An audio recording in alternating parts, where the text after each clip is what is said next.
नमस्कार, मैं दिलावर सिंह मनहास, प्रेसिडेंट युवा राजपूत सभा।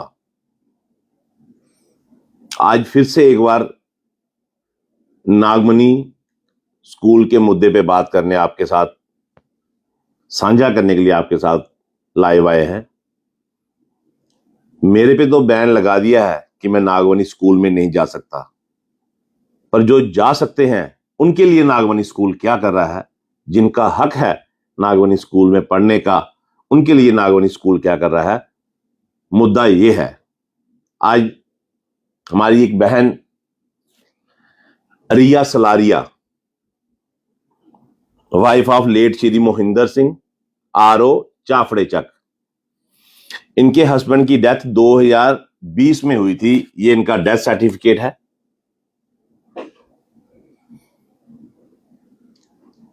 घर में कमाने वाला कोई नहीं, एक बच्ची है, एक ही बच्चा हो रहा, हाँ जी, एक ही बेटी है। यहां पे वो बात बिल्कुल फिट होती है, बेटी बचाओ बेटी पढ़ाओ। और मैं उसी स्कूल की बात कर रहा हूं, महाराजा हरि सिंह एग्रीकल्चर कॉलेज नागमनी, जो अनाथ बच्चों के लिए महाराजा हरि सिंह जी ने जो स्कूल बनवाया था। और ये अनाथ बच्ची जिसके सर पर उसके बाप का साया नहीं है, घर में उसकी एक माँ है जो हाउसवाइफ है, घर में ही काम करती है, और उसकी नानी भी परेशान है। और ये बच्ची पहले life care convent school playway school में पढ़ती थी। पिछले साल भी ये नागमनी स्कूल में गए और बोल दिया गया कि 7 साल से पहले हम बच्ची को एडमिशन नहीं दे सकते फर्स्ट में। 1 साल वेट किया, फिर से यूकेजी कराया। हाँ जी, यूकेजी क्लास 2 बार करवाई बच्ची को। और ये वो बच्ची है जो आने वाले समय में अपने माँ बाप का नाम, अपने एरिया का नाम, जम्मू कश्मीर का नाम, अपने पूरे भारतवर्ष का नाम रोशन करने की हिम्मत रखती है। ये उसी स्कूल का रिपोर्ट कार्ड है, life care convent playway school. और बच्ची के मार्क्स देखिए आप, इसको एडमिशन नहीं दे रहे क्यों? 100 में से 97 इंग्लिश में, 100 में से 100 हिंदी में, 100 में से 97 मैथ में, 100 में से 98 ईवीएस में। 99% रिजल्ट, 98% रिजल्ट इस बच्ची का है, और इसको नागमनी स्कूल में एडमिशन नहीं दी जा रही। और फिर कहते हैं कि हम बड़ा अच्छा नागमनी स्कूल चला रहे हैं, हम पेरेंट्स के साथ बदतमीजी नहीं करते। 3 बार इनको वहां पे 4 बार बुलाया, अभी रिजल्ट नहीं आएगा। पिछले साल बुलाया कि अगले साल आओ, इस साल आए। 7 अप्रैल को जिन्होंने फॉर्म लगाया, 20 अप्रैल को इनका पेपर हुआ, 30 अप्रैल को उनका पेपर हुआ। उसके बाद 3 बार, ये 4 बार चक्कर स्कूल के लगा के आए, अभी तक इनको कोई जवाब नहीं। हालांकि जो बाकी प्राइवेट स्कूल हैं, मेरे को लगता है कि उनके तो फर्स्ट यूनिट टेस्ट भी स्टार्ट हो गए हैं। तो फिर मैं कहना चाहता हूं स्किन्ना I2 मैडम से कि आप इन लोगों पे डोर क्यों नहीं लगा रहे, इनका शिकंजा क्यों नहीं कस रहे? आप अपने ऑफिस में बैठ के क्या करते हैं? हर बात स्किन्ना I2 मैडम के बाद उन पे ही उंगलियां क्यों उठाई जाती हैं? चाहे वो मसला हेल्थ का हो, चाहे मसला एजुकेशन का हो। इन छोटी छोटी बच्चियों के लिए अगर आपके पास वक्त नहीं है इनको पढ़ाने का, तो आप अपनी कुर्सी छोड़ दें, वही बेहतर रहेगा आपके लिए। इन बच्चों का हक खा रहे हो आप, इन बच्चों की बददुआएं ले रहे हो आप, विधवा माओं की बददुआएं ले रहे हो आप। मां, बेटी, उसके आगे बेटी, 3 बेटियां हिम्मत हार कर आज फिर मेरे पास पहुंचे हैं। पर मैं क्या करूं, मेरे पे तो बैन लगा दिया गया है, मैं तो नागमनी स्कूल जा ही नहीं सकता। मैं इनकी मदद कैसे करूं?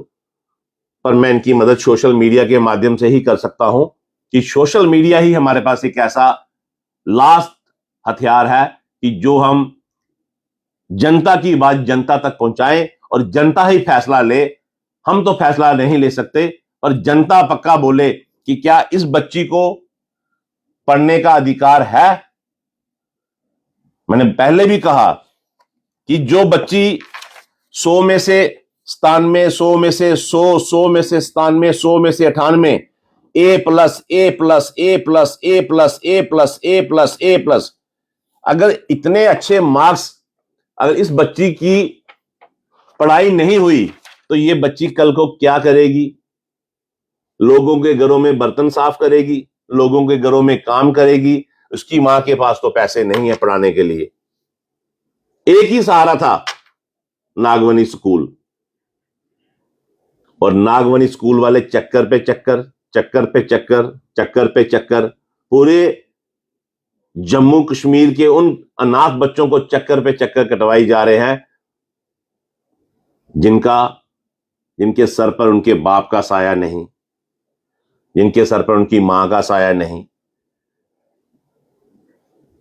मैं बार बार कहना चाहता हूं एजुकेशन मंत्री से, स्कीना इटू मैडम से, कि मैडम जी इस धरती पे आए हैं तो कुछ करके जाइए, नाम रोशन करके जाइए। आज सदा ये दिन नहीं रहेंगे, सदा आप एजुकेशन मंत्री नहीं रहेंगे, सदा आपके पास इतनी पावर नहीं रहेगी। पर जो मौके का पावर होते हुए भी उस पावर को यूज ना करे, उसको मिनिस्टर नहीं, उसको गुलाम बोलते हैं, उसको चापलूस बोलते हैं।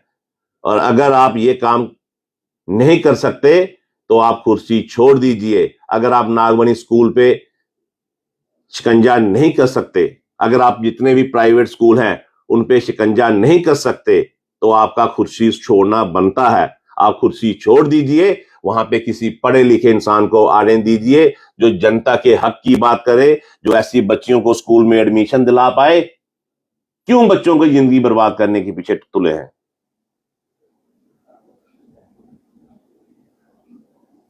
और क्या कह सकते हैं? आपको बोल ही सकते हैं और कह भी कह सकते हैं। डिपार्टमेंट आप 4-4 लेके बैठे हो, संभाला आपसे एक नहीं जा रहा। बन आप मंत्री गए हो तो काम आपसे सरपंची वाला नहीं हो रहा। तो मैं कहना चाहता हूं, आप इस्तीफा दे दीजिए। अगर आप इस्तीफा नहीं दे सकते तो फिर आपके लिए बड़ी ही जल्दी प्रोटेस्ट तैयार कर रहे हैं हम, क्योंकि अनाथ बच्चों को, बच्चियों को, जम्मू के जितने भी बच्चे, मैं सिर्फ इस बच्ची की बात नहीं कर रहा, मैं सुकन्या की बात भी कर रहा हूं, मैं नेहा चिप की बात भी कर रहा हूं, मैं कशिश की बात भी कर रहा हूं, बाकी मैं उन सब अनाथ बच्चों की बात कर रहा हूं जिनका हक है नागवनी स्कूल। वो हक महाराजा हरि सिंह जी ने दिया था, आप उनका हक खा रहे हैं। वहां पे आपने कमर्शियलाइज स्कूल चला रहे हैं, वहां से आपने एक बिजनेस बना दिया है उस स्कूल को। अगर एक हफ्ते के अंदर अंदर आपने नागवनी स्कूल के ऊपर कोई कड़ा एक्शन नहीं लिया, इन अनाथ बच्चों को उनका हक नहीं दिलाया, तो उसके बाद जो होगा वो सिर्फ स्कीना इटू मैडम के खिलाफ होगा। पुतले जलाए जाएंगे, रोड बंद किए जाएंगे, पुल बंद किए जाएंगे, उसकी जिम्मेवार सिर्फ स्कीना इटू मैडम होगी, जो इस एजुकेशन मंत्री हैं। क्योंकि एजुकेशन की बात है तो वो स्कीना इटू मैडम पे ही सीधा निशाना साधा जाएगा कि आप अपने एसी वाले रूमों में बैठकर इन गरीब बच्चों का, अनाथ बच्चों का जो हक खा रहे हैं, वो स्कूल वाले नहीं खा रहे, वो आप खा रहे हैं। आपकी वजह से वो स्कूल वाले खा रहे हैं, क्योंकि आप सोए हो, आपको पता ही नहीं है करना क्या है। और हम बोल बोलकर थक गए हैं, पर आपके कान पे जूं तक नहीं रेंगती। ये आप इसको वार्निंग समझ लीजिए, चेतावनी समझ लीजिए, हमारी रिक्वेस्ट समझ लीजिए। पर इन बच्चों को इनका हक दिलाने के लिए आप कुछ ना कुछ जरूर करें। 1 हफ्ते का टाइम हम आपको देते हैं। 1 हफ्ते के अंदर अगर इन बच्चों को एडमिशन वहां पे नहीं मिली तो उसके बाद तवी वाले पुल पे महाराजा हरि सिंह जी की प्रतिमा के सामने आपके पोस्टर लगाए जाएंगे, आपके पुतले जलाए जाएंगे। हम चाहते नहीं ऐसा करना, क्योंकि आप भी किसी की बेटी हैं। हम हिंदू समाज के लोग हैं, सनातनी लोग हैं, हम महिलाओं को इज्जत करना जानते हैं। हमारे सनातन में सबसे पहला प्रथम स्थान महिला को दिया है, नारी शक्ति को दिया है। आप भी नारी हैं, पर जब आप नारी होकर एक नारी का दर्द नहीं समझेंगे, एक विधवा मां का दर्द नहीं समझेंगे, एक अनाथ बच्ची का दर्द नहीं समझेंगे, तो फिर हम भी कहीं ना कहीं भूल जाएंगे कि हम जिससे बात कर रहे हैं क्या वो नारी कहलाने के लायक है कि नहीं। तो हम वेट करेंगे। मैं एक बार रिया जी से कहना चाहता हूं कि ये भी आपको बताएंगे भी क्या हुआ पिछले साल जो तुस गए अदू क्यों होया? बोलिया कि बच्चा 6+ है नहीं है, 7 साल का फिर फर्स्ट स्टेज लेना है। पिछले साल बोला 6+ नहीं है, जो 7 साल का हो फिर लेना। उन 7 साल की हुई है। हाँ जी। हूं क्या दे बार बार उन बस पेपर होई रहा, रिजल्ट नहीं आउट कराए ना एडमिशन कराए। हूं तो जो आम बाकी स्कूल है उनके तो यूनिट टेस्ट भी हुई है ना। ओकड़ी स्कूल भी होई रहा, बच्चे छुट्टियां पे गई हैं। जिस स्कूल पहले पढ़ती थी यूनिट टेस्ट हुई है। हाँ जी। पर एरी एडमिशन नहीं उनका ही बैठ दिए 2 महीने ये घर बैठे। 2 महीने ये घर बैठे दे। जिस स्कूल च पहला पढ़ती ही उत्थे यूनिट टेस्ट हुई है, छुट्टियां भी पई हैं, पर एदी बेचारी दी एडमिशन नहीं हुआ दी क्योंकि ये नालायक है।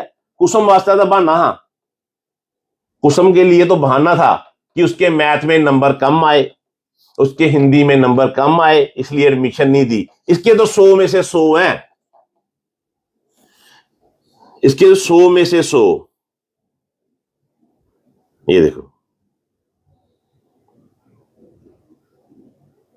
और पीछे वाली साइड देखिए आप,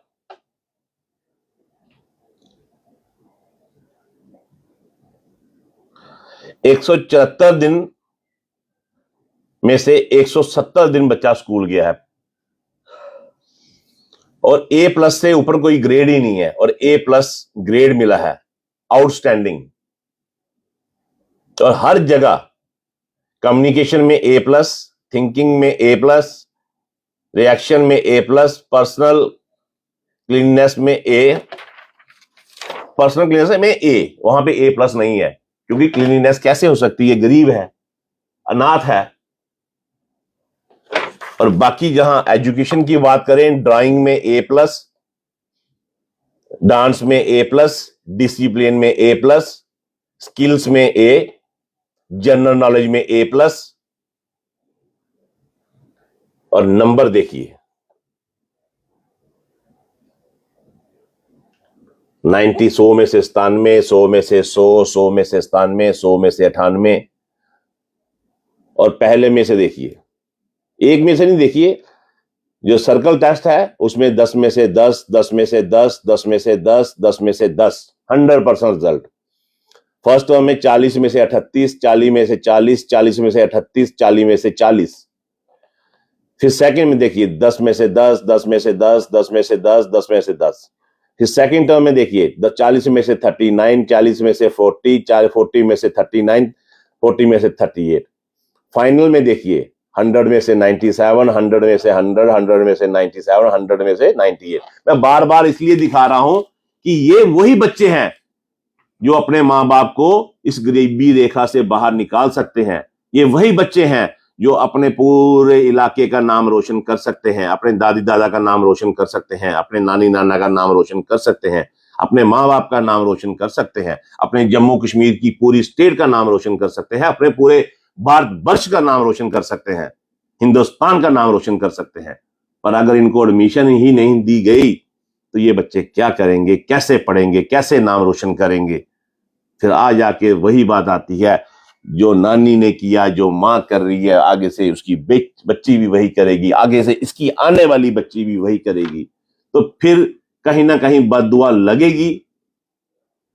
जिसका कोई नहीं होता उसका ऊपर वाला होता है। मैं बार बार कहता हूं, आप सारे दरवाजे बंद कर दीजिए, पर वो एक दरवाजा है जो 24 घंटे खुला होता है ऐसे लोगों के लिए। फिर जब वहां से मार पड़ेगी तो फिर आप ढूंढते फिरोगे ऐसे बच्चों को, इनके घर जाके आप माफियां मांगोगे, पैर पकड़ोगे, पर तब वक्त निकल चुका होगा। इसलिए टाइम रहते जाग जाए, इन बच्चों को इनका हक दे दे, वो आपके लिए बेहतर रहेगा, अच्छा रहेगा, समाज के लिए भी बेहतर रहेगा, समाज के लिए भी अच्छा रहेगा, पूरे हिंदुस्तान के लिए अच्छा रहेगा। हम हिंदुस्तान को विश्व गुरु बनाना चाहते हैं और विश्व गुरु तब बना सकते हैं जब ऐसा यूथ, ऐसे बच्चे, होनहार बच्चे, उनको एक सही दिशा मिले, सही डायरेक्शन मिले, उनको अच्छा प्लेटफॉर्म मिले, उनको अच्छा स्कूल मिले, वो पढ़ना चाहते हैं वो पढ़ने के लिए मांग कर रहे हैं उनको। बेटा आप क्या करना चाहते हो? पढ़ना चाहती हूँ। क्या करना चाहते हो? पढ़ना चाहती हूँ। पढ़ना चाहते हो आप? आपको टेबल आते हैं सारे? कहाँ तक? 10 तक। फ्रूट्स नेम आते हैं? Vegetable name? पोएम आती है कोई? पोएम आती है कोई आपको? पोएम आता है? और क्या क्या आता है आपको? सारा कुछ आता है। ये वो बच्चे हैं जो दबे गए हैं, दब चुके हैं कि पता नहीं मेरे मुंह से कुछ ऐसा गलत ना निकल जाए। यही बच्चे को अगर सही डायरेक्शन मिलेगी तो यही बच्चे बड़ी दूर पहुंचेंगे। ये मेरा वादा है आपसे और ये पूरे हिंदुस्तान की उम्मीद है, क्योंकि उम्मीद पे दुनिया कायम है। और इसी माँ की एक ही उम्मीद है कि उसकी बच्ची अगर वो पढ़ जाएगी तो अपनी माँ को भी उस दलदल से बाहर निकाल के ले आएगी, उस गरीबी के दलदल में। शायद यही उम्मीद इसकी नानी ने, इनकी रिया जी की माँ ने भी रखी हो। उनकी उम्मीद तो पूरी नहीं हुई, पर यह ऐसा बच्चा इनके घर में पैदा हुआ है जो इनकी सारी उम्मीदें पूरी कर सकता है, पूरे हिंदुस्तान की उम्मीदें पूरी कर सकता है, जम्मू कश्मीर का नाम रोशन कर सकता है। और ऐसे लोगों को आप दबाकर हिंदुस्तान का भविष्य खराब कर रहे हैं, जम्मू कश्मीर की भविष्य खराब कर रहे हैं। आपको थोड़ा सोचना चाहिए। स्कीना इटू मैम, अगर आपसे इतने डिपार्टमेंट नहीं संभाले जा रहे तो किसी को और चार्ज दे दीजिए। और ये बार बार मैं ये कह रहा हूं, मैं सिर्फ ये बात इस बच्ची की नहीं कर रहा, मैं उस हर अनाथ बच्चे की बात कर रहा हूं जिनका हक है नागबनी स्कूल में पढ़ना और आप उनको नहीं पढ़ा रहे। ये बच्चा उसी स्कूल में पढ़ेगा, मैं आपको बोल रहा हूं, वहां पे फ्री ऑफ कॉस्ट पढ़ेगा, फ्री हॉस्टल में रहेगी, फ्री ट्रांसपोर्ट मिलेगा। और अगर नहीं हुआ तो मैं डीएवी जो ट्रस्ट है, मैं उनको भी कहना चाहता हूं कि आप बहुत बड़ा ट्रस्ट लाते हैं डीएवी वाले, और महाराजा हरि सिंह जी को आप एक उम्मीद थी, इसलिए आपको वो जिम्मेवारी सौंप के गए थे कि शायद आप एक ऐसे इंसान, उन्होंने देखा होगा कि एक ऐसी ट्रस्ट जो पूरे हिंदुस्तान में इतने स्कूल कॉलेजेस चला रही है, शायद उनको आप पे कितना बड़ा विश्वास होगा जो 2400 एकड़ जमीन, 2400 कनाल जमीन आपको सौंप के गए कि इन बच्चियों का, अनाथ बच्चों का आप देख रेख करेंगे। और अगर आप भी नहीं कर रहे तो फिर कहीं ना कहीं पाप के भागीदार आप भी बन रहे हैं। तो मैं कहना चाहता हूं एजुकेशन सेंटर के जो मंत्री धर्मेंद्र प्रधान जी, कि अगर हमारी बात कहीं आप तक पहुंच रही है तो आप भी कहीं ना कहीं एक्शन लीजिए कि हमारी एजुकेशन में क्या हो रहा है, क्या फेरबदल इसमें करने की जरूरत है, क्या सख्त कानून बनाने की इसमें जरूरत है। वो सारे सख्त कानून आप इन स्कूलों पे लगाएं जम्मू कश्मीर के, जहां पे हमारे बच्चे नहीं पढ़ पा रहे। हमारे बच्चे नहीं पढ़ेंगे तो गरीबी रेखा दिन ब दिन बढ़ती जाएगी, बढ़ती जाएगी। इन बच्चों को इनका हक दिला दें। मैं हाथ जोड़ के रिक्वेस्ट करता हूं। मैं नागवनी स्कूल में तो नहीं जा सकता, पर मैं इन बच्चों को लेके और उन सब बच्चों को लेके महाराजा हरि सिंह जी की प्रतिमा के सामने महाराजा हरि सिंह जी से इंसाफ मांगने के लिए वहां बैठ सकता हूं। और बैठे भी क्यों नहीं, तो महाराजा जी ने कितनी दूरदर्शी नजर रखी होगी कि मेरे जाने के बाद अगर कोई ऐसे बच्चे होंगे तो उनको कितनी उम्मीद होगी ऐसे बच्चों से, पर आप उनकी उम्मीदों पे पानी फेर रहे हैं। जल्दी से जल्दी जाग जाए। आपका कुछ नहीं जाना स्कीना इटू मैम, आपको दुआएं ही मिलेंगी इन बच्चों की। मैंने कहा जिनका कोई नहीं होता उनका ऊपर वाला होता है, उनका अल्लाह होता है, उनका वाहिगुरु होता है। मैं सिर्फ किसी हिंदू बच्ची की बात नहीं कर रहा, ऐसे कई मुस्लिम बच्चियां भी हैं, मुस्लिम बच्चे भी हैं, सिख बच्चे भी हैं, सिख बच्चियां भी हैं, क्रिश्चियन बच्चे हैं, क्रिश्चियन बच्चियां हैं। मैं उन सब बच्चों, अनाथ बच्चों की बात कर रहा हूं जिनके लिए ये स्कूल बनाया गया था, पर वहां पे उनको आज एडमिशन ना देके वहां पे कमर्शियल स्कूल चलाया जा रहा है, वहां पे बिजनेस बनाया गया है, वहां से पैसे कमाने का साधन बनाया गया है। उस चीज पे रोक लगनी चाहिए और इन बच्चों को उनका हक मिलना चाहिए। जय हिंद, जय भारत, भारत माता की जय। महाराजा हरि सिंह जी अमर रहे।